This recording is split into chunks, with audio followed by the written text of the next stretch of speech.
isang lawa na nauugnay kay King Mo, ang ika-30 hari ng Baekje sa panahon ng tatlong kaharian, na matatagpuan sa Buyoyup, Buyogon, Chungcheongnam-do.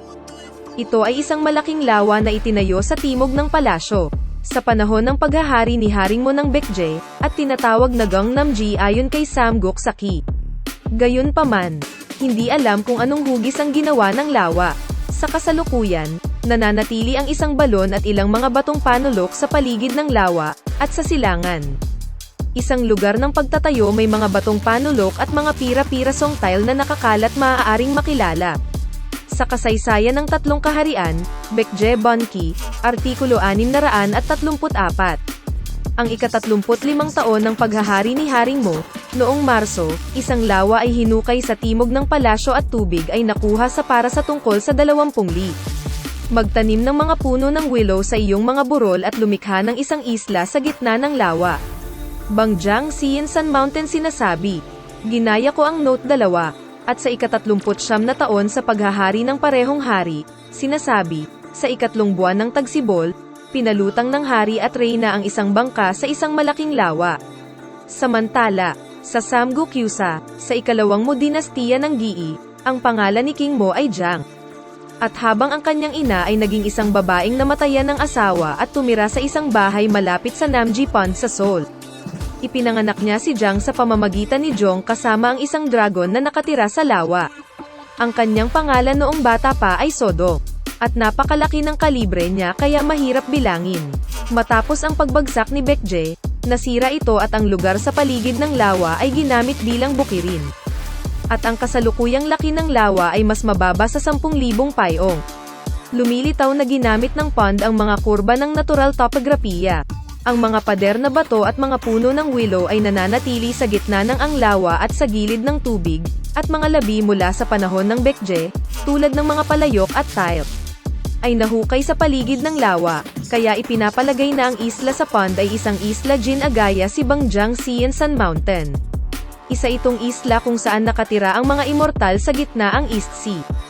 Ito ay nauunawaan na ang dawes na mga kaisipan at ideya ng nagnanais ng buhay na walang hanggan ay ipinahayag sa pamamagitan ng pagdekorasyon ng isang immortal na hardin na namodelo pagkatapos ng Bang Jiang Siyensan bundok sa gitna ng isla. Si Buyo ang kabisera ng Baekje, isa sa mga sinaunang estado ng Korea. Ipapakilala ko sa iyo ang social system ng Buyo sa Korea. Sa panahon ng kasal, may kaugalian ng pagpapadala baka at kabayo mula sa bahay ng lalaking ikakasal hanggang sa nobya bahay bilang pera sa kasal.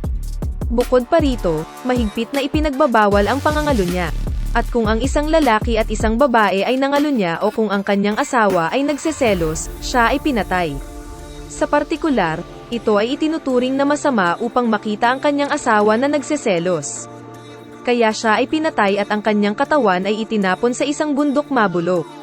Kung gustong kunin ng isang patay na babae ang katawan ng kanyang anak mula sa bahay ng kanyang mga magulang, kailangan niyang magpadala ng baka at isang kabayo sa bahay ng lalaki, na katumbas ng pagsasauli ng pera sa kasal. Gayon din, tulad sa Goguryeo, mayroong isang custom na tinatawag Gyeongseumchuiso, kung saan dinadala ang nakababatang kapatid-asawa ng ate niya bilang asawa niya kapag namatay si kuya. Dahil ang karamihan sa mga batas panlipunan ng Goguryeo ay katulad ng Buyo, ipinapalagay na kinuha din ang mga batas panlipunan ni Goguryeo mula kay Buyo. Sinasabing pagkatapos ng pag-aani, isang ancestral rite ceremony na tinatawag na Yonggo ang ginanap kung saan ang mga seremonya ng ninuno ay inialay sa langit at nag-enjoy ang inuman, kantahan at sayawan.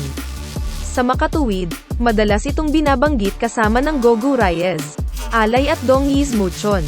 Gayunpaman, si Yonggo ay nanatiling isang pagdiriwang ng pangangaso para sa mga lagalag mga tao. At hindi katulad ni Yongyong o Muchon, ito ay ginanap noong Disyembre, hindi Oktubre. Isang sistema ng alipin ang umiral. Karamihan sa mga post ay napuno ng mga alipin. Ang mga inilibing na alipin ay hindi lamang mga bilanggo ng digmaan, kundi pati na rin ang mga alipin sa parusa at alipin sa utang. Sa makatuwid, ito ay ipinapalagay na kung kabayaran ay hindi posible, sila ay ginawang alipin. Ayon sa mga batas ng Buyo, pinatay ang mga mamamatay tao at naging alipin ang kanilang mga pamilya. At kung may nagnakaw ng isang bagay mula sa iba, kailangan nilang magbayad ng 12 beses ng kabayaran. Ang 12 fold na kompensasyon na ito ay pareho para sa Gogo Ryo.